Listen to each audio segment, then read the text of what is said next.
तो किस लिए है, तो वही कि जब हम तैयार होके वहाँ से आए, बिल्कुल प्रिपेयर होके आए, तो ये नेक्स्ट पड़ाव है हमारा। उससे आगे दूसरे पड़ाव होंगे। तो इस पड़ाव के अंदर बेसिकली जो नानी का घर है वो सबसे बड़ी चीज़ आएगी, और नाम हमारा मनोरंजन, यहाँ पे मनोरंजन में मनोरंजन हुआ।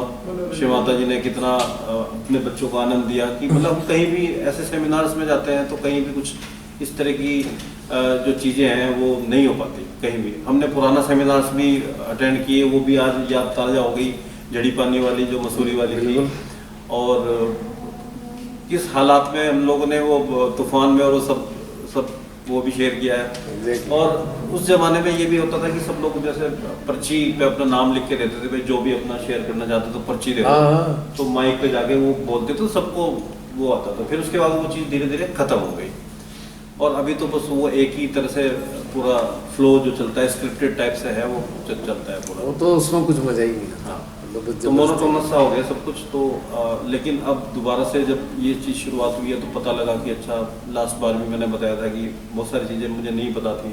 तो जब मैंने पूरी वीडियो सुनी अटेंशन के ऊपर, तो तब रियलाइज़ हुआ कि बहुत सारी जो चीज़ें हैं वो नई थी मेरे लिए। इतने साल से सहयोग करने के बाद भी वो सब चीज़ें हैं। तो जो लोग अभी इस सेमिनार को सुन रहे हैं या देख रहे हैं, उन लोगों के लिए ये भी मैसेज है कि आप लोग भी आ सकते हैं यहाँ पे, ठीक है। ऐसा नहीं समझें कि यह तो बहुत नया है तो वो नहीं आ सकता, या बहुत पुराना है तो वो नहीं आ सकता। तो सभी लोग आ सकते हैं ऐसे प्लेटफॉर्म में जहाँ पे आप कुछ पाना चाहते हो। और अगर एक ही काम करते करते बोर हो गए हो, सहयोग में कुछ और पाना चाहते हो आगे, तो ये सेमिनार सुने। अब तो लगभग 200 करीब सेमिनार वो हो जाएंगी, एपिसोड्स हो जाएंगे, तो उनको पूरा करके आना होगा आप लोगों को। तो 8 महीने 8 महीने का समय है।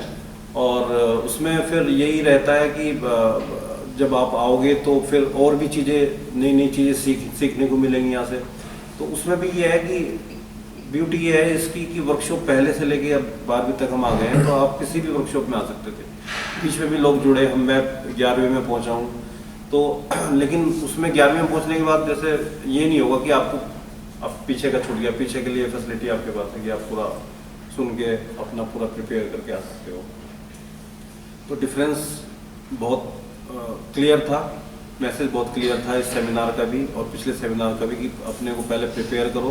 प्रिपेयर करने के बाद जैसे जब आपने पूरी तैयारी कर ली थी, पास हो जाते हो आप, उसके बाद थोड़ा छुट्टियां मिलती हैं आपको घूमने के लिए, मज़े करने के लिए। तो शायद वो ये पड़ाव था कि जो छुट्टियां मिली, एंजॉय किया हम लोगों ने खूब अच्छे से। मतलब खाना जो था वो भी अंदर संतुष्टि के साथ हम संतुष्टि हुई हमारी नाभि को। और उसके बाद फिर अब अगले पड़ाव के लिए जर्नी जो है हमें तैयार, हमें चलना है, उस जर्नी में हमें चलते जाना है। और फिर से नेक्स्ट पड़ाव में हम लोगों को मिलना है, अपने एक्सपीरियंसेस शेयर करने हैं, और बहुत सारी चीज़ें नई सीखनी है। सीख के फिर उसको आगे इम्प्लीमेंट करना है।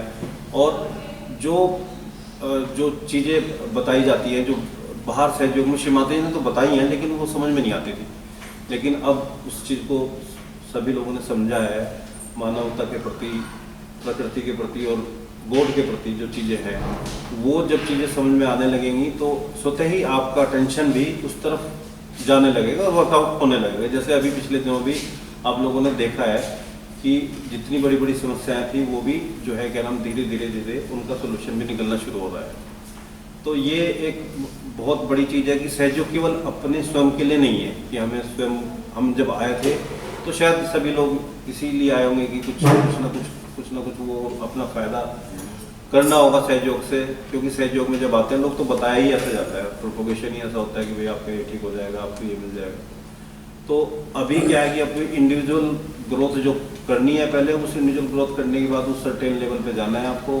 वहाँ से फिर आप दूसरों के लिए एक लाइट हाउस का काम करना है आप लोगों को। तो हम सबको एक लाइट हाउस बनना है। और जो दूर में, जो अंधेरे में लोग हैं, जो ऐसे लोग हैं जिनको रोशनी दिखानी है, उनको रास्ता दिखाना है, समुद्र में फंसे हुए हैं, उनको एक लैंड चाहिए, उनका जीवन बचाना है, तो वो काम हमें करना है, लाइट हाउस का करना है। शिव माता जी का लाइट हाउस बनना है, जिससे कि वो प्रकाश हम सबको दे सके जो शिव माता जी ने बोला है। और वो कहीं का भी हो सकता है, किसी भी धर्म का हो सकता है, किसी भी जाति का हो सकता है, या कोई विदेशी भी हो सकते हैं। तो वो चीज़ें हमें करते रहना है, वो चीज़ें हमें करते रहना है। जो माँ का संदेश है वो सबको देना है, तभी ये धरती फिर आगे बचेगी, नेचर आगे बढ़ेगी। नहीं तो इतनी सारी प्रॉब्लम्स अभी भी नेचर में है जो हमारे मानव के द्वारा ही कराई जा रही हैं, और उसकी वजह से बहुत सारी प्रॉब्लम्स और आगे आ रही हैं। तो संदेश यही है सभी लोगों के लिए भी, आगे न्यू सीकर्स के लिए भी, कि वो अपने को तैयार करें और सारे सेशंस अच्छे से सुने, और वो भी आ सकते हैं। जैसे हम लोग सब लोग आए हैं तो आप लोग भी आ सकते हो यहाँ पे। और आगे बहुत बड़ा उद्देश्य है श्री माता जी का, कोई छोटा मोटा उद्देश्य नहीं है। तो अगर आप सचमुच उस उद्देश्य में भागीदार बनना चाहते हो और परमात्मा के कार्य में हाथ बटाना चाहते हो, तो ये प्लेटफॉर्म ही एक ऐसा प्लेटफॉर्म है जहाँ पे आप उस चीज़ को पा सकते हो और आगे दूसरों को दे सकते हो। यही इसी कामना के साथ मैं ये अपना खत्म करता हूँ। उसका तो बता दो, हटा नहीं हटा। वो गोबर हटने वाली जो चीज़ है वो तो धीरे धीरे सभी की हटी है, सभी ने बहुत मेहनत की है। अरे अपनी बताओ ना। मुझे लगता है कि शायद वो तो मेरा पहला ही सेमिनार था, तो अभी बहुत सारी चीज़ें हैं जो मुझे लगता है कि जो अभी हटनी बाकी हैं, जो मुझे अब आइडेंटिफाई होने लगी। पहले वो आइडेंटिफाई नहीं होती थी, अब वो आइडेंटिफाई होनी शुरू हो रही हैं। तो धीरे धीरे हटनी, उनको कम कर दिया है, धीरे हटती जा रही है। पता लगता है अच्छा ये भी तो चीज़ है, अच्छा ये भी तो चीज़ है, चिपकर, तो उसको सबको हटाना है। बाकी पहले से श्री माता जी ने शायद ऐसा बनाया है कि बहुत सारी चीज़ें नहीं हैं जो हो सकती थी, वो भी नहीं है। लेकिन अच्छा है जो बची हुई हैं वो भी हट जाए तो अच्छा है। बढ़िया, जय श्री माता जी। बहुत सुंदर, बड़ा एरिस्टोक्रेटिक स्टाइल में उन्होंने समाप्त कर दिया है हमारे गुरु ने। तो इसी के साथ समाप्त होने जा रहा है। मैं तो बोल रहा हूँ कल से। आपको समराइज करना चाहिए ना, समराइज आपका भी तो एक्सपीरियंस होगा। हाँ, बहुत बढ़िया एक्सपीरियंस है मेरा। तो बताना चाहिए। ये गाना है ना, तुमको खुश देखकर मैं बहुत खुश हुआ, ये आँख भर आई तो क्या हुआ। जब अब मैं अपना एक्सपीरियंस शेयर करता हूँ आपसे, और आज हृदय तो प्रसन्न है ही मेरा, इसमें कोई शक नहीं। इस 12th वर्कशॉप में हृदय वाकई प्रसन्न है। Since the beginning to the end, जो अब एंड होने जा रहा है तब तक प्रसन्न है, उसमें कहीं कोई कमी नहीं आई है। यात्रा शुरू होती है जब श्री माता जी के श्री चरणों में आना हुआ। बहुत सारी चीज़ें मैं बता चुका, लेकिन मैं समाप्त करके बताऊंगा बहुत ही नटशेल में। तो जब मैंने ये सब देखा, मैंने महसूस किया कि श्री माता जी ने जो बताया है संस्थागत स्तर पे वो नहीं हो रहा, ठीक। और अपन तो चल ही चुके थे आगे को, अपना तो सदा से ही पहली और इस जन्म की अंतिम भगवान श्री माता के अलावा कोई नहीं है इस जन्म का।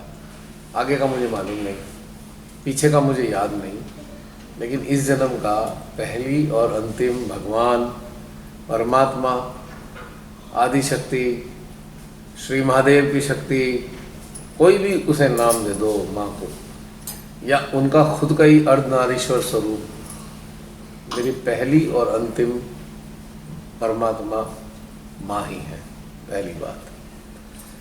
अब चूंकि जब मैंने कहा ना कोरा हृदय था मेरा, इस पे किसी की भक्ति दर्ज नहीं थी, तो जब श्री माता जी ने अपने चरणों में स्थान दिया तो इनकी जो प्रेम की जो एक प्रेम जो ऊर्जा थी वो धीरे धीरे मेरे हृदय के कोरे कागज पे कुछ ना कुछ लिखती चली गई, और जो लिखती चली गई मेरे भीतर में आनंद भी बढ़ाती चली गई लगातार। उस समय के बाद इतने सारे सहजी जुड़ चुके थे, और सेंटर जैसी चीज़ का मुझे पता ही नहीं था कि सेंटर भी कोई होंगे, क्योंकि वो प्राचीन कोई विधिवत तरीके से ऐसा घटनाक्रम तो बना नहीं था। 1-to-1 वाले तरीके से ही मेरे को जानकारी मिली, एक tariके से जुड़ा हुआ। मैं बता ही चुका, 1.5 महीने तक कोई पता नहीं था, पर फेथ जम चुका था, माँ की कथनी पर फेथ जम चुका था। भले ही माँ को समझ पा रहा था, नहीं समझ पा रहा था कि माँ कौन है, लेकिन उनकी बातें मुझे समझ में आने लगी थी कि सारी बातें माँ की सत्य है, क्योंकि मेरे हृदय इस चीज़ को गवाही दे रहा था। बचपन से अब तक मैंने केवल एक ही चीज़ का पालन किया है, चाहे उसके लिए कुछ भी त्याग क्यों ना करना पड़े, संसारिक या कोई भी ऐसी चीज़ है, वो है हृदय की आवाज़ को कभी अनसुना नहीं किया और हृदय के हिसाब से ही चला हूँ मैं। जो भीतर में आया है मैंने बस उसी का पालन किया है। यही कारण था, मेरा कोई गुरु नहीं, मेरा कोई भगवान नहीं इस जन्म का। तो माँ के चरणों में आने पर मेरे भीतर में, मेरे हृदय ने ये कहा कि जो ये कह रही है ना वो 100% सत्य है। तूने जान लिया है, पढ़ लिया है, अब तुझे जांचना होगा ये सत्य है या नहीं है। विष्णु माता ने स्वयं कहा, you should behave like a scientist, whatever hypothesis I have given to you, you should behave like a scientist. बस इशारा उन्होंने कर ही रखा था। धीरे धीरे समझना शुरू किया, एक्सपेरिमेंट किए बहुत सारे। उसके बाद जब 1 साल बाद ये पता लगा जी वो सेंटर होते हैं, तो गया मैं वहाँ पे। पहले ही दिन बैड एक्सपीरियंस, पहले दिन बैड इम्प्रेशन, एक्सपीरियंस तो बैड बाद में कहूँगा, बैड इम्प्रेशन। जब पहली बार मैं गया, तो सेंटर लगा हुआ था, 200-250 लोग थे और वहाँ पर टीवी होते थे पहले, टीवी पर श्री माता जी का कैसेट चल रहा था और श्री माता जी आत्म साक्षात्कार दे रही हैं। वही वाला था प्राचीन पद्धति, हाथ यहाँ रखो, यहाँ रखो, यहाँ रखो। चलो ठीक है, श्री माता जी कोफ्त तब हुई मेरे को और हंसी भी बहुत आई। उसमें ये भी उससे पहले अनाउंस किया था, जो आज सेंटर में नए लोग आए हैं आगे आ जाए। 8-10 लोग थे, वो आगे आ गए। श्री माता जी का वो वीडियो लगा दिया गया, आत्म साक्षात्कार देने वाला पुराना वाला। और उसके बाद मैं पीछे बैठा सब देख रहा हूँ। तो जब मुझे मैं देख रहा हूँ, मैंने कहा ये वो माँ ने जो कराया है वो नए लोग कर रहे हैं। तो मैं देखा पीछे वाले भी वही काम कर रहे हैं। मतलब उनको तो नए लोगों को तो आत्म साक्षात्कार ही लेना है, वो पेट पे हाथ रखें, यहाँ रखें, यहाँ रखें।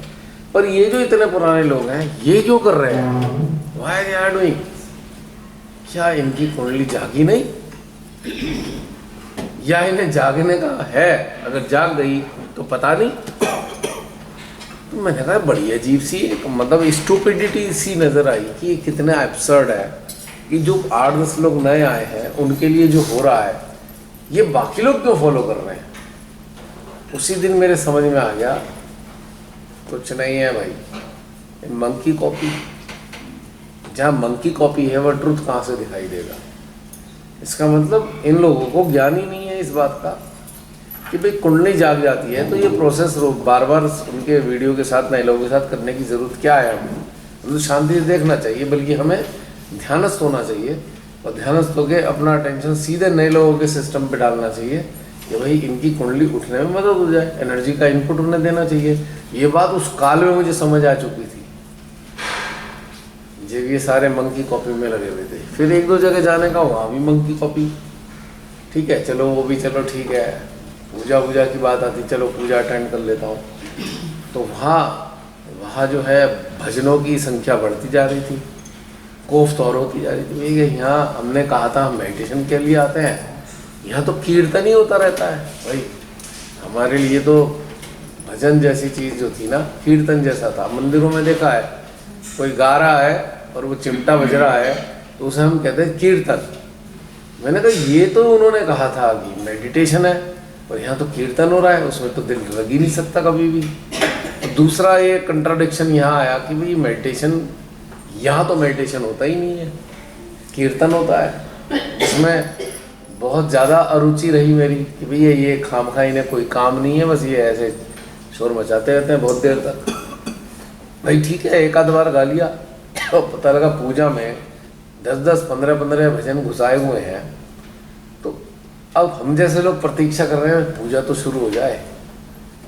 अब एक भजन खत्म हो रहा है, लग रहा है अब एंड होने वाला है, बीच में से फिर शुरू हो गया, क्योंकि वो तो तत्पर बैठे हैं खत्म होने नहीं देंगे। आखिरी शब्द बोल रहे होंगे तो एकदम जोड़ देंगे अगला वाला, भाई सांस भी ना ले सके इंसान। तो ये चीज़ देख के मन बड़ा खट्टा होता था कि ये क्या है। मेडिटेशन नाम दे रखा है मेडिटेशन, और हो नहीं रहा यहाँ पे मेडिटेशन। तो मेडिटेशन होगा कब? फिर उसके बाद ये ख़त्म होता, चलो भाई सब अब पूजा हो गई है, ये हो गया है, वो हो गया, 5 मिनट मेडिटेशन ले जाए। मेडिटेशन 5 मिनट तो बोला है, उसमें 1.5 मिनट भी टिकना मुश्किल हो रखा है। भगदड़ सी मच रही है, बाद में सब भाग के जा रहे हैं, वो प्रसाद की लाइन में लग रहे हैं। ये सारे दृश्य मेरे दिल को खट्टा करते रहे। फिर भी श्री माता जी ने कहा था पूजाएं जो हैं आपके चक्रों को, आपके देवताओं को जगाती हैं, तो मैं आता रहा। फिर मैंने एक रास्ता निकाल लिया। मैंने बताया ना 2.5 घंटे लेट जाता था, अथर्वशीर शुरू होती थी तो मेरे को बड़ी दिल में तसल्ली आती थी। कुछ ही दिन बाद मेरे इन भावों पे भी पानी गिर गया जब बीच में उन्होंने भजन घुसा दिए। आप तो वही फंस गए, तो फिर मेरा इंटरेस्ट बिल्कुल ही ख़त्म हो गया। मैंने कहा यहाँ पे केवल एक परेशानी के और कुछ नहीं दिखाई दे रहा है। आपका ध्यान में जाने का मूड है, पर आपको मजबूरी में वो कीर्तन के साथ अपने आप को जोड़ना पड़ रहा है। खैर काफ़ी दिन तक लगा अभी क्या करूं। फिर मेरे को एक रास्ता मिल गया। मैंने कहा ठीक है, मैं जो हूँ, यह जो एनर्जी है इसके फ्लो से जुड़ूंगा। मुझे इस सब चीज़ों से कोई लेना देना नहीं, क्या बोल रहा है, कौन से भजन के शब्द हैं, क्या हो रहा है। तो मैंने ये रास्ता अपनाया, उसमें बड़ा रिलीफ मिला। जब ये सब चल रहा होता था तो मैं बस केवल निशब्द तक बिल्कुल अंदर ध्यान में उतरा होता था। ये लग रहा है भाई शोर तो आ रहा है, बस शब्द क्या है वो मैं नहीं सुन रहा हूँ, क्योंकि मेरी सुनने की इंटेंशन नहीं थी अब कौन से शब्द आ रहे हैं। इसने ये चीज़ कारगर करी, तो बस फिर मेरा ये रहा कि चलो भाई पूजा हो तो चले जाओ। तो इस तरीके से मेरा जाना होता रहा। सेमिनार्स अच्छे लगते थे, सेमिनार में धीरे धीरे वो इतने डिटीरिएटेड हो गए, फिर फाइनली वहाँ से भी हृदय हट गया। लोग कहते हैं सेंटर आओ, मैं कहता हूँ किस आधार पे आए, क्या करने वाले हैं हम वहाँ पे, क्या मिलने वाला है हमें, सेंटर किस लिए आए।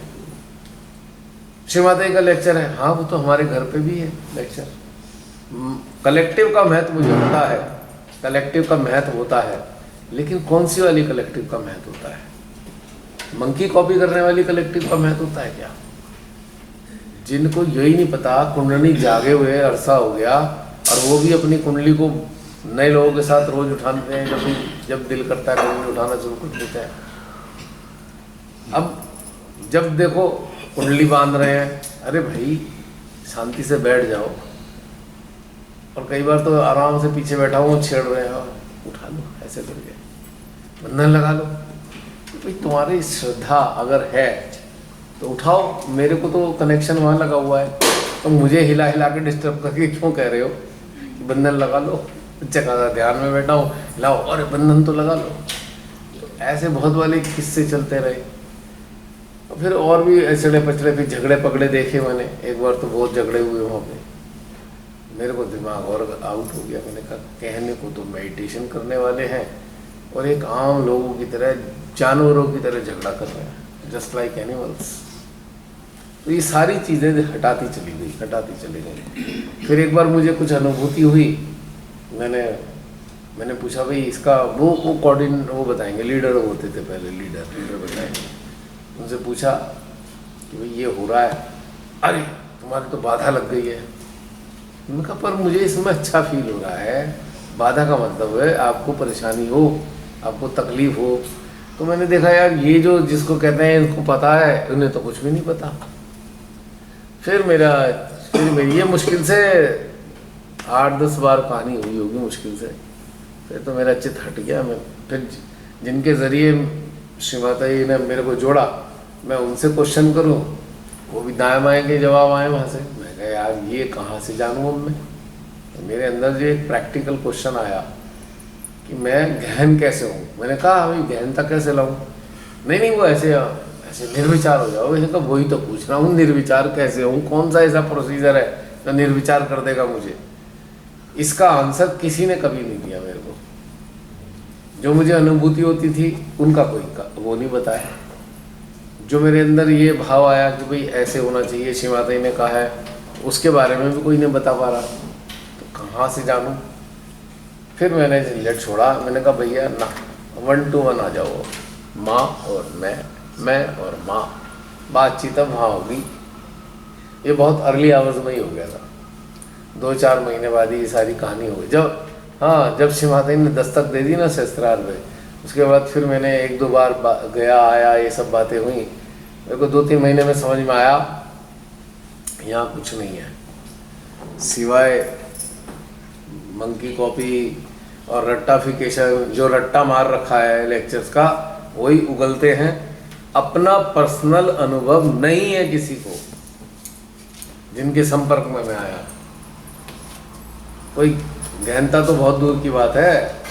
जो साधारण घटनाक्रम है कि वाइब्रेशन आ रहे हैं, पूछा कैसे प्रकार के वाइब्रेशन आ रहे हैं, बस वाइब्रेशन आ रहे हैं। भाई इनकी इंटेंसिटी कैसी है, कहाँ पे आ रहे हैं और किस आधार पे आ रहे हैं, आपका चित्त कहाँ था, ये वाइब्रेशन आया आपका चित्त कहाँ था।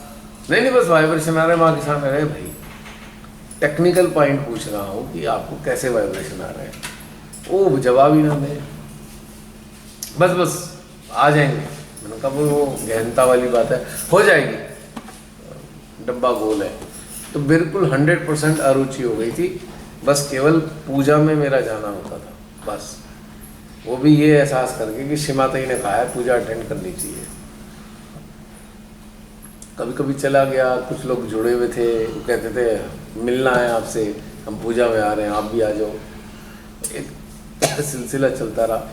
फिर ऐसे ऐसे महान लोगों से एनकाउंटर हुआ, टॉप लीडर से एनकाउंटर हुआ।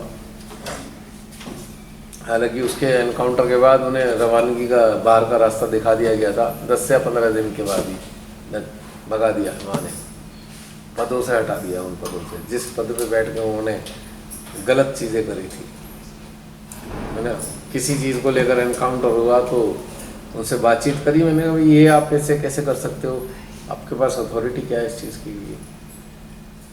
किसी सहजी का किसी पहले क्या होता था, सेंटर की बिल्डिंग तो होती नहीं थी, आप जानते हो। सहजियों ने घरों में कर रखे होते थे, अपने अपने घर ऑफर कर रखे थे जहाँ पे सेंटर चल जाता था। तो ये क्या थे, एक डोमिनेंस चल रहा था, हर चीज़ हमसे पूछ के की जाएगी। It is so absurd. वहाँ बैठी है, माने आपको अपने लेक्चर्स में बोल दिया आप करो, किसी से पूछने की क्या जरूरत है, लेकिन वहाँ बैठा हुआ है एक महान आत्मा, हमसे पूछ के सेंटर कैसे चला लोगे। तो एक दिन क्या हुआ, किसी बात पे उनके अपने अहम के कारण उन्होंने वहाँ डिक्लेयर कर दिया ये सेंटर बंद किया जा रहा है, और 2-4 उन्होंने अपना किसी सहजी के लिए उल्टा सीधा बोल दिया। मेरे को तो अच्छा नहीं लगा। मैंने कहा अच्छा चलो मैं जाके देखता हूँ, उनसे बात करूँगा तो कम से कम ये तो पता लगे कारण क्या है इसका। मैंने उनसे साफ से कहा महाराज धीराज क्यों बंद करा दिया, ऊपर से आदेश आया है, दिखाना कोई रिटन कॉपी होगी। कैसे मतलब आ गया तो ना। श्री माता जी के सारे लेक्चर सुने हैं, उन्होंने कहा है इसे बढ़ाओ, आप बंद कैसे करा सकते हो, अगर बंद करा रहे हो मानता हो, कोई रीज़न तो दो, रिटन में रीज़न हो। आपने कहा ऊपर से आदेश आया है तो भैया आदेश तो दिखा दो। अब उनकी तो हवा निकल गई बिल्कुल कि आदेश कहाँ से दिखाएं, हो तो दिखाएं। वो तो उनके अहंकार ने बंद कराया, क्योंकि इतना बड़ा अहंकार चल रहा था, हमारे पूछे बगैर कुछ होने का नहीं, हमारे पूछे बगैर हवन नहीं करा सकते, हमारे पूछे बगैर पूजा नहीं करा सकते, तो ये कैसे करा दिया आपने। तो यहाँ पे ये हमारी तो मामला लॉजिकल होता है, अभी अटक गया, अभी लॉजिक बताओ इसके पीछे। ये रहे श्री माता जी के लेक्चर। अब आप तो श्री माता जी गलत कह रही हैं क्या आप श्री माता जी की बातों का समर्थन नहीं करते। नहीं वो गड़बड़ है। उन्होंने कहा अच्छा। अब उन्होंने बाद में मजबूरी में बताना गड़बड़ है, क्या है। टीना बहन कहाँ गई, यहाँ अच्छा। तो उन महान आत्मा ने बोला उनके अंदर ना भूत है। हाउ डू यू नो भूत है, मुझे तो नजर नहीं आया, आपको नहीं पता भूत है। मैंने कहा है तो है नहीं भूत, क्योंकि मुझे तो पता है भूत नहीं है इनके अंदर। तो उसके बाद मैंने कहा एक बात बताओ, आप किसी को बिना सबूत के, चलो श्रीमाता जी ने ये भी बताया भूत जिनके अंदर होते हैं उनकी कुछ एक्टिविटीज़ होती हैं। माँ का एक पूरा लेक्चर है जंगपुरा का, जंगपुरा में उन्होंने लेक्चर दिया है, तीनों नाड़ियों के लाभ और हानियों के बारे में लिखा है, बोला हुआ है। मैंने कहा आपने वो लेक्चर पढ़ा ही होगा। अब बेचारे छन्ना गए, मुझे तो रटे हुए थे लेक्चर उन दिनों, तो मैं वही पढ़ता था। मैं तो लाइन वाइज उन्हें बताना शुरू कर दिया। आप हमें सिखाएंगे, हाँ गलत करोगे तो बताना पड़ेगा गलत कर रहे हो। और वो सबसे बड़े महान आत्मा थे उस काल के, सबसे बड़े, उनसे कोई बात नहीं कर पाता डर के मारे। लोग कहते थे श्रीमाता जी के बाद यही है। अच्छा, श्रीमाता जी के बाद यही है, मतलब कि श्रीमाता ने उत्तराधिकारी घोषित कर दिया क्या? मैंने तो लेक्चर में कहा था मेरे तो कोई उत्तराधिकारी है नहीं। अब मुझे तो रटे हुए हैं सारे, पहले ही पढ़ के आया हूँ, शास्त्रार्थ कर लो। मैंने कहा भाई बताओ श्रीमाता ने कब कहा?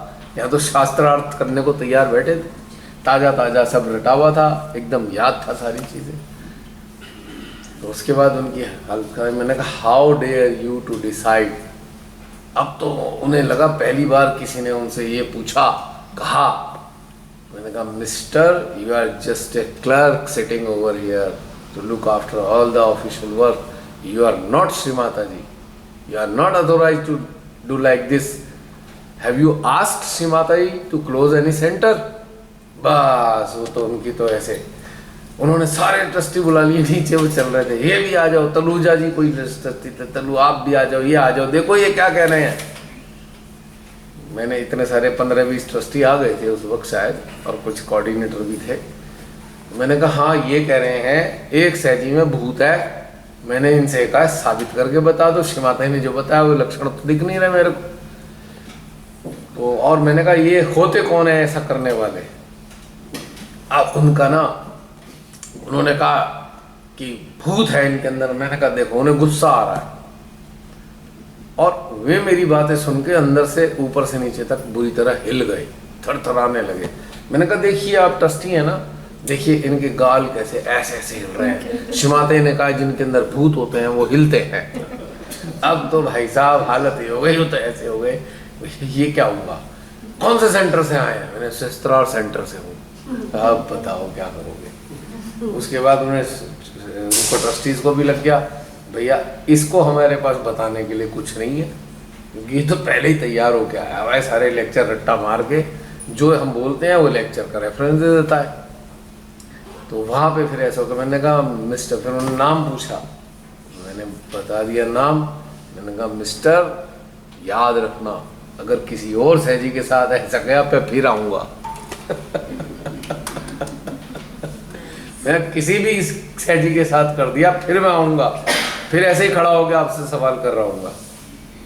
और उसके बाद क्या हुआ मुझे पता लगा, 10-12 दिन बाद उन्हें आउट, हमेशा के लिए आउट कर दिया, और फिर उन्हें कुछ और बना दिया, बहुत ही अनइम्पॉर्टेंट स्टेट पे बैठा दिया। और सेकंड हाईएस्ट टॉप लीडर से भी आ गए सामने, वो सेकंड हाईएस्ट जो माने जाते थे, उन्होंने भी कुछ ऐसी हरकतें कर दी थी। वो बहुत लंबी हो जाएगी, मैं समाप्त कर रहा हूँ। तो मेरा जो दिल था, ये इसलिए टॉप वाली इसलिए बताई थी, आपको मैं ये बताना चाहता हूँ, मुझे किसी से डर नहीं लगता दुनिया में, पहली बात। क्योंकि अगर मैंने ये समझा ये माँ आदि शक्ति हैं, तो मेरे डर का क्या मतलब रह गया किसी बात का? कौन है? और आदि शक्ति ने अपना उत्तराधिकारी किसी को बनाया नहीं है। उन्होंने कहा है, किसी ने कहा था श्रीमाता जी आपका कार्यकाल पूरा हो जाएगा तो ये कार्य कैसे चलेगा? उन्होंने मेरे बच्चे चला लेंगे, बोल के गई श्रीमाता जी ऐसा, तो आप सबने सुना होगा। तो उसके बाद क्या है, फिर उन्होंने ये भी कहा भी मेरे परिवार से कोई नहीं आएगा। मैंने ऐसी व्यवस्था नहीं कर रखी है कि मेरे परिवार का कोई सदस्य यहाँ पे इसको संभाले, वो इसके लिए नहीं है, मेरा बच्चे ही संभालेंगे कोई ऐसे कर इस कार्य को। तो ये सब चीज़ चलती रहती है। और उसके बाद इससे मेरा और भी मन खट्टा हो गया। मैंने कहा यार ये तो बेकार है सब कुछ। इतने में माँ से बातचीत शुरू हुई चुकी थी, उन्होंने अंदर अंदर बहुत कुछ बताना शुरू कर दिया। जो बताया मैंने आगे बताना शुरू कर दिया। श्रीमाता जी का लेक्चर है ना, पाने के बाद देना होगा, तो कार्य शुरू हो चुका था। उसके बाद सारा जो अंदर आता था मैं शेयर करता था।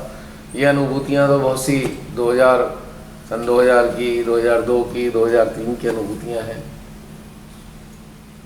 तो ये सारा होते होते होते होते सारा कुछ हो गया और मेरा हृदय 2019 की बात है, शायद वहाँ पे सोलन में हुआ था सेमिनार। बस उस दिन तो इतना दिल खट्टा हुआ, उसके बाद मैंने बिल्कुल त्याग कर दिया। मैंने कहा नहीं, मुझे अब यहाँ कोई रुचि नहीं। फिर शिमाते का एक लेक्चर और मुझे मिल गया। मेरी पूजा वूजा करने से कुछ नहीं हुआ, तो मैंने वो भी सुन लिया। मैं फिर तो मेरा मुक्ता हो गया, नहीं जाना मुझे। पूजा में जाना ही होता था, बाकी फिर मैं क्यों जाऊँ वहाँ पे। तो ये चीज़ पक्की हो गई। फिर अपना इधर रास्ता चल चुका था। जो मिलते गए मैं उन्हें बताता गया, उन्हें अच्छा लगा, उन्होंने अपनाया, उसके परिणाम आए, फिर और लोग जुड़ गए।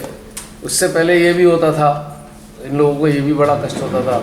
सेमिनार में जाता था तो लोग जानते थे, भैया आ जाओ, बैठते थे। वो और जानना चाहते थे, बताता पहले 4 लोग बैठते थे, फिर वो 20 होते थे, वो घेरा 40 का हो गया, 50 का हो गया, फिर 100 का घेरा हो गया। अब ये घेरे कई सेमिनार में हो जाते थे। अब ये जो लीडरशिप है, इनके पेट में बड़ी तकलीफ होती थी, यार ये क्यों, यहाँ क्यों। अब है कुछ नहीं, करना बस की कुछ है नहीं। इन्होंने कायरतापूर्ण वाली चीज़ें क्या कर दी, कुर्सियाँ मंगानी बंद कर दी, बाहर का व्यवस्था ख़त्म कर दी।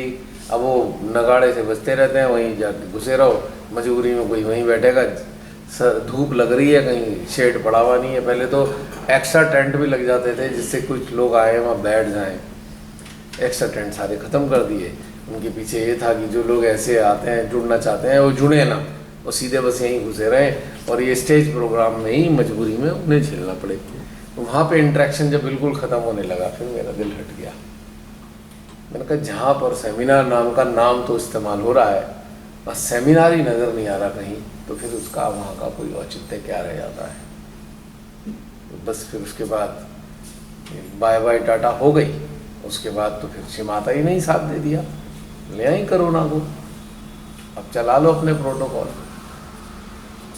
अब एक बार अगर प्रोटोकॉल निष्क्रिय हो चुके, साबित हो गया तुमने एक फेक टेरर फैला रखा था, 2 साल में सारा साबित हो गया। अब भले ही आप दोबारा कुछ भी कर लो, वो तो गया, उसका ग्रेस तो ख़त्म हो गया, तो टेरर तो ख़त्म हो चुका। जिनको कुछ भी समझ नहीं आ रहा था, उन्हें ये बात तो समझ में आ गई, बिना सेंटर जाए भी बहुत कुछ हो सकता है और आनंद आ सकता है। तो ये अब उसका परिणाम आपके सामने है सारी चीज़ें। मैं कभी नहीं चाहता था ऐसा, मेरे हमेशा ये इच्छा रही कि सेंटर्स में ही बहुत से लोग चाहते हैं, तो जो अगर अनुभव आ रहा है और उन्हें अच्छा लग रहा है तो वो सब लोग इस चीज़ को प्रैक्टिस करें। लेकिन मैंने उसके लिए कभी कोशिश नहीं करी, मैं खड़ा होकर कहूँ माइक लेकर लाओ मैं बताता हूँ, I have no interest at all.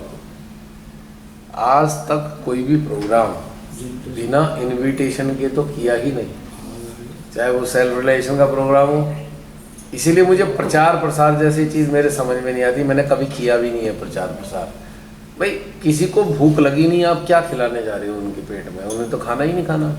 प्रचार प्रसार एक बहुत ही एक मूर्खतापूर्ण घटनाक्रम है, फुलिश, क्योंकि जो चाहते ही नहीं है उनके लिए क्या प्रचार प्रसार कर रहे हो।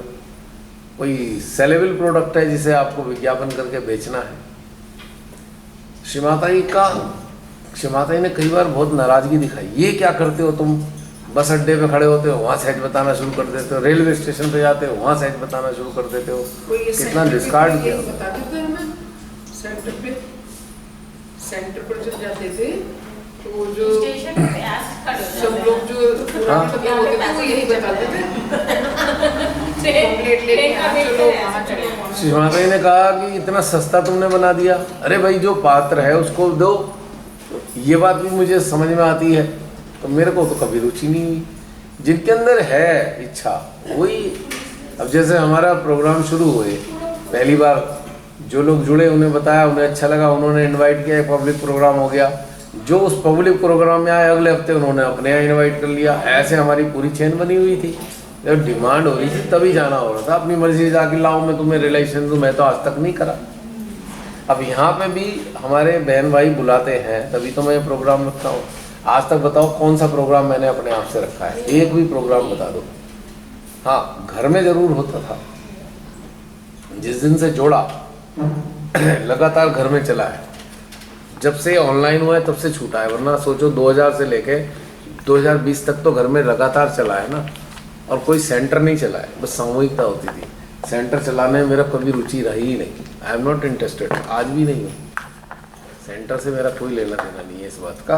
हाँ, सामूहिकता से है। सामूहिकता 5 की हो, 7 की हो, 8 की हो, 10 की हो, वो सामूहिकता तो 2000 से 2020 तक चली। कितने ईयर हो गए। लेकिन जब ऑनलाइन हुआ तो फिर घर वाली सामूहिकता का कोई औचित्य नहीं रह गया। तो ये सारी कहानी थी हमारी। और मेरे को अच्छा क्या लगा, अब बात तो वो है ना, इस बार मैं प्रसन्न क्यों हूँ? प्रसन्न ये हुआ हूँ मैं, जो इतने दिन से एक भाव थे मेरे, इतने सालों से, 24 साल से ये चल रहा था, जो साधक साधिका हो वो इंडिपेंडेंट होने चाहिए। उनको अपने बारे में पता होना चाहिए अंदर का, और उनके अंदर ये क्षमता होनी चाहिए कि वो किसी कंडीशनिंग में ट्रैप ना हो। तो आज जब मुझे इसका एहसास हो रहा है कि आप लोग काफ़ी हद तक कंडीशनिंग को हटा चुके हो, तो ये मेरे लिए शायद सबसे ज़्यादा प्रसन्नता का कारण है। इसीलिए मैं बहुत आनंदित हूँ। मुझे लग रहा है अब यार ये मारामारी ख़त्म हो गई, अब ये लोग अपने आप ही आगे को चला लेंगे इसको। यहाँ तक की यात्रा थी ही और आगे भी रहेगी जितनी है, लेकिन एक होता ना कि वही कोर रेस्पॉन्सिबिलिटी रही कि भाई ये जो इतने सारी कंडीशन मिले बैठे हैं ये ख़त्म होनी चाहिए अगर इस तरफ चल रहे हैं। तो आज इस बार मुझे महसूस हुआ कि आपके भीतर में वो कंडीशनिंग मुझे ना के बराबर नजर आई है, लेकिन वो वैसी वाली नहीं है जिससे नुकसान होता हो, इसलिए मेरा हृदय प्रसन्न है। तो ये इसका सारा क्रेडिट आप लोगों को जाता है मेरी प्रसन्नता का। हाँ, क्योंकि आप लोगों ने मेहनत की। वो जो पिछली बार गोबर वाली बात थी, एक सेकंड नहीं, तो जब आप लोगों के अंदर मैंने ये देखा कि वो जो कंडीशनिंग थी उसको आप हमेशा साथ रखते थे, आपने काफ़ी सारी कंडीशनिंग को शेड कर दिया है, तो मुझे एक रिलीफ फील हुआ, एक प्रकार का रिलीफ कि चलो ठीक है, अब एक अच्छे डायमेंशन की तरफ जाएंगे और एक अच्छा आनंद आएगा। इसलिए यही मेरी प्रसन्नता का कारण है। आप देख ही रहे हैं, कल से प्रसन्न ही हूँ। नानी का घर जो है इसी के साथ समाप्त करते हैं। रमनी बहन ने कहा था भैया 5 बजे वाला ध्यान क्यों नहीं होगा? मैं कहा नहीं होगा, देर तक ध्यान होगा, देर तक ध्यान होगा। तो अब क्या टाइम हो रहा है? 4:30। लोग कहते हैं भैया हम तो 4 बजे उठते हैं, हम कहते हैं हम तो सोते ही नहीं, ब्रह्म मुहूर्त तक जागते हैं। साधना दीदी कल बोल तो रही थी 4 बजे उठने का ना है। हाँ, उठने का आपकी वजह से उठे हम। देखो, इच्छा रखी थी। श्री माता जी ने मेरी, साधना बहन की और अपनी बहन की, तीनों की बातें एक साथ पूरी कर दी। मैं सुबह उठना नहीं चाहता था, बहन जो है सुबह 4 बजे यहाँ, और ये जो हमारे सरन जी कह रहे 10 मिनट के लिए आ जाओ, थोड़ा शगुन हो जाएगा। 7-8 बजे कह रहे थे, 4 बजे तो हम भी नहीं, सुबह की बात चल रही थी ना। साधना दीदी की 4 बजे उठने। हाँ, तो अब देखो श्रीमाता जी ने एक बार में तीनों की इच्छाएं, चारों की इच्छाएं पूरी कर दी। और इसीलिए हम कह सकते हैं कि श्रीमाता जी की इच्छा सर्वोपरि है। हम क्या सोचते हैं उसका कोई मैटर नहीं है माँ के सामने। वो क्या चाहती हैं वो करा लेंगी। 1 बजे तक सोच रहे थे खत्म हो जाएगा, आराम से 8 बजे उठेंगे और 7 घंटे की नींद पूरी हो जाएगी। देख लो नींद कहाँ पूरी हो रही है। अब तो पता नहीं कैसे होगा आगे, लेकिन जो भी होगा माँ की मर्जी से होगा और वो सर्वोत्तम होगा। तो ये भी एक कंडीशनिंग है कि हमें ये अगर समझ में आ जाए कि जो वो करती हैं सर्वोत्तम करती हैं, तो हमारी ये प्लानिंग श्लैनिंग और ये सब खत्म हो जाए। और उस पर फिर जब प्लानिंग कर लेते हैं तो अपेक्षाएं होती हैं, अपेक्षाएं पूरी नहीं होती तो फिर दुख होता है। तो अगर हम ही समझ लें, हमें एक ब्लूप्रिंट रखना चाहिए, भाई हम ऐसा ऐसा कर लेंगे। अब वो कितने बजे होगा, कैसे होगा, इसको छोड़ दो, ये उनका मैनेजमेंट शुरू हो जाता है। तो समाप्त करते हैं, और आप सबका हार्दिक आभार कि आपने 12th वर्कशॉप में आकर अपने हृदय के आनंद को बरकरार रखा और आप प्रसन्न रहे, मुस्कुराते रहे, चहकते रहे, प्रफुल्लित रहे, आनंदित रहे। और ये सब देख के तो यहाँ माँ वैष्णवी जो हैं वो भी प्रसन्न हो रही होंगी। ये जत्था आया है जो मेरे से तो मिलने नहीं आया, पर जो मैं चाहती हूँ वो कर रहा है। इसलिए खूब बारिश करवा रहे हैं अभी भी। देखो धड़ाधड़ चल रही है बारिश। ओहो हो, चल बढ़िया है। भैया रात को नीचे मुकेश भैया पूछ रहे थे वहीं पे काउंटर पे कि भाई देर तक ध्यान करेंगे, कितने बजे तक ध्यान करेंगे। मैंने कहा भाई माँ के दरबार में आए हैं, रथ पूरा टेंशन मतलब आराम से। ओहो, तुम्हारी बात गड़बड़ करवा दी यार, तुम्हें कहना नहीं चाहिए था ऐसा। मेरी इतनी हालत खराब थी, मैं सोच रहा सो जाऊंगा थोड़ी देर। बेचारे यहाँ गद्दे डाल के सोते हैं। ओहो हो सोचा कहीं बुलाना ना हो। ठीक है, कोई बात नहीं, उन्हें भी ये याद रहेगा कि एक ऐसे आए थे, हमें गद्दों को जमीन पे सुलाया। चलिए अब समाप्त करते हैं। 24 घंटे हो गए हमारे। शुभ मुहूर्त, अमृत बेला। फोटो सेशन कल ही करना है ना, कल सुबह करेंगे क्या फोटो सेशन कल ही करेंगे नेचुरली। कल सुबह ब्रेकफास्ट के टाइम अब कोई गारंटी नहीं उठना होगा या नहीं। अब तो सेशन खत्म करना है तो अभी कर लो। नहीं, अभी क्या करेंगे यार? नहीं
सभी को जय श्री माता जी। हो गया काम। कैसा महसूस हो रहा है? सुंदर। एक कोरम और पूरा कर लिया भजन वाला। आखिर आनंदित होके संगीत ही निकलता है ना भाई। आनंद का परिणाम क्या है? संगीत। भैया एक अलग ही जोन में फ्लोट कर रहे हैं। हाँ, जब आनंद से भर जाता है हृदय तो वो बहता है। जब बहता है तो फिर संगीत निकलता है। जब रुकता है तो ज्ञान फूटता है। नहीं? क्या टाइम हो गया? 1:10 हो गया। आप लोगों का कितने बजे है निकलने का? तो चला जाए, फोटो सेशन करा लो। आइए आइए।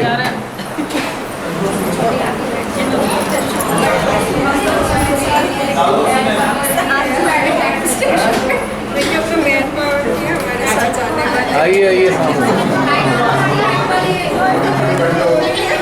जाना नहीं मेरे को।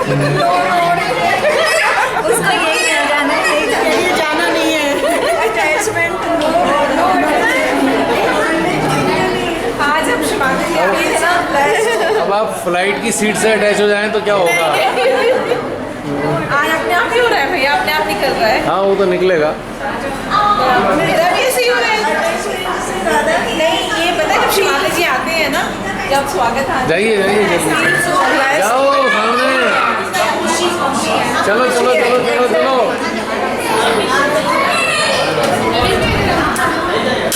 विनय आ जाओ, इसे भी ले आ। अरे नहीं नहीं आओ यार,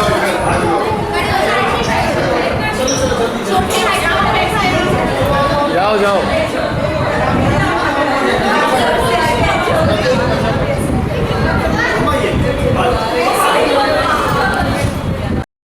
हाँ कुछ पूछना है मुझे, पूछना है। धुल गए? कंफर्म? सर्टिफिकेट है तो प्रूव करो। देख लो अगले सेशन तक, अगले वर्कशॉप तक देख लो, कुछ नहीं बचा। अभी जूम सेशन भी है बीच में, देखेंगे बचा है नहीं बचा।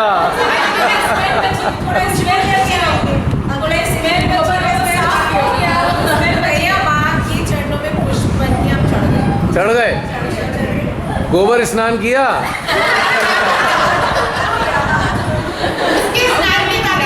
प्राचीन काल में जब देवी का अनुष्ठान करते थे, हवन करते थे, पूजा करते थे, तो राजा महाराजा गोबर में स्नान करते थे, बताया जाता है।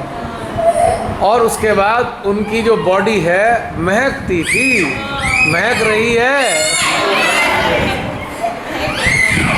लगा तो नहीं है? छूट तो नहीं गया? इधर उधर कोने वोने तलाशा, तलाश किया, कहीं नहीं मिला, कुछ नहीं मिला। गोबर की महिमा अपरंपार, उसी के बूते पे चलता है ये संसार। गोबर ना हो तो संसार का कोई महत्व नहीं है, गोबर ना हो तो संसार का कोई महत्व नहीं है, और माँ ना हो तो गोबर छुड़ाने का कोई औचित्य नहीं है। दो शब्द बोल दीजिए कोई कम समय के लिए। दिल में श्री माँ के प्यार का चलता हुआ दुनिया की यादियों से भरा ये मुझे प्यार बांटते चलो,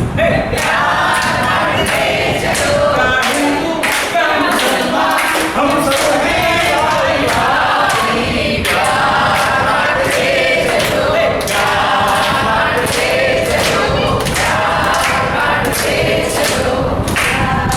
अब टास्क क्या है? टास्क क्या है? आप सबका टास्क क्या है अब? यस, जिसको गोबर लगा देखो उसे मल मल कर नहलाना है। This is the task, right? और क्या टास्क है? और सुपात्र को देना है, ठीक? पर बिहार में जैसे पकड़ा हुआ विवाह होता है, कोई भी लड़का जो अच्छा जॉब कर रहा है उसकी जबरदस्ती शादी करके किडनैप करके, तो वैसे नहीं करना। जबरदस्ती दूल्हा नहीं करना। माँ से डायरेक्टली कनेक्ट होना है, किसी तीसरे व्यक्ति का बीच में कोई कार्य नहीं है। माँ और बच्चा नहीं चाहिए। जब भी अपने और श्रीमाता के बीच में किसी को पाओ, बड़े दिल और दरिया दिली से उसे प्यार से हटाओ। हट जा भाई, बीच में से तेरे मेरे कोई झगड़ा नहीं है। अगर तू माँ और मेरे बीच में रह गया तो फिर बहुत बड़ा रगड़ा हो जाएगा। हमारे को मिला ये गोल्डन जो जीवन है, जो एक सुनहरा जीवन है, वो व्यर्थ चला जाएगा। ना हमारे बीच कोई था, ना हमारे कोई बीच होगा, ना ही हमारे बीच कोई रहने वाला है। यही भीतर में धारण करना है, और यही सत्यमेव और यही सत्यमेव जयते है, और यही हमें बाकी लोगों को भी बताना है। अब हम सुपात्र के आने की प्रतीक्षा करेंगे। हाँ, सुपात्र के आने की प्रतीक्षा करेंगे। डोंट वेट, अपने आप आएगा अपने समय पे, वेट करने की जरूरत नहीं है। 24/7 जॉय में रहना है। यस, अब तो अगर गोबर हट गया तो जॉय ही बचा है। या तो गोबर रहेगा या जॉय रहेगा। याद रहेगा,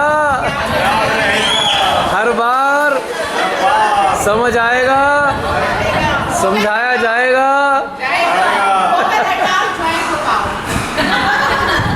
गोबर हटाओ, जीवन बचाओ।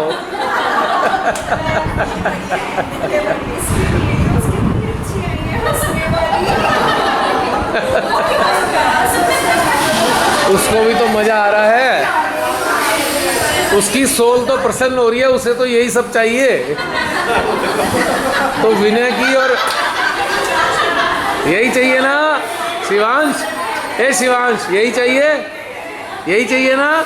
हाँ, यही चाहिए। अब विनय और प्रियंका की ये बहुत बड़ी जिम्मेदारी है, इसे इसकी सोल को जो चाहिए वो प्रोवाइड कराते रहें। जैसे इसका भोजन, कपड़ा, आराम का ध्यान रखा, वैसे ही इसके सोल के भोजन का भी ध्यान रखना है। इसे ऐसा माहौल देना है जिससे इसकी सोल को सुकून, शांति मिलती रहे और उसकी चेतना विकसित होती रहे। जो भी हमारे संपर्क में है, यदि आपको लगता है सुपात्र हैं, तो उनके प्रति भी सेम यही कर्तव्य है। राइट, चलो समाप्त करते हैं। जय श्री माता जी। हाँ हाँ हाँ, बिल्कुल बिल्कुल।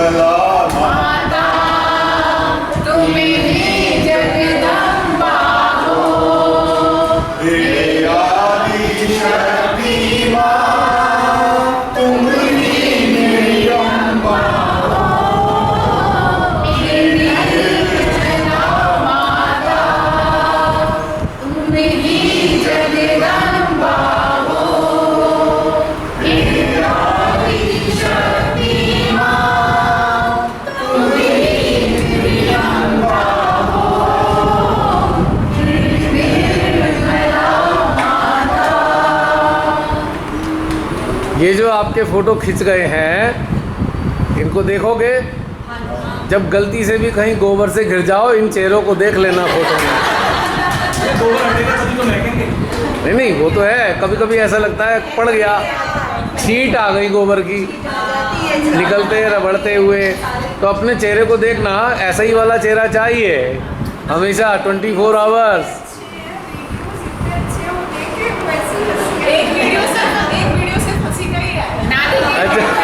नानी के घर से बहुत सारा प्यार, बहुत सारा आनंद लेके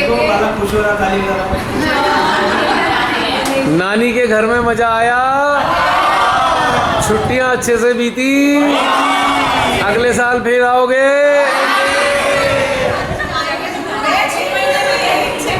हाँ, हमारा साल 6 महीने का है। चलिए, इसे वीडियो बंद करता हूँ मैं, ठीक है? जय श्री माता जी। फिर मिलते हैं जूम सेशन में थर्सडे वाले दिन, राइट? हाँ हाँ, मैं आ रहा हूँ। इसी आ गया रिकॉर्डिंग से। हाँ, और जब बंद करना है तो यहाँ हाँ वही पुश कर देना बस।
कोई है नहीं मैं बता रहा हूँ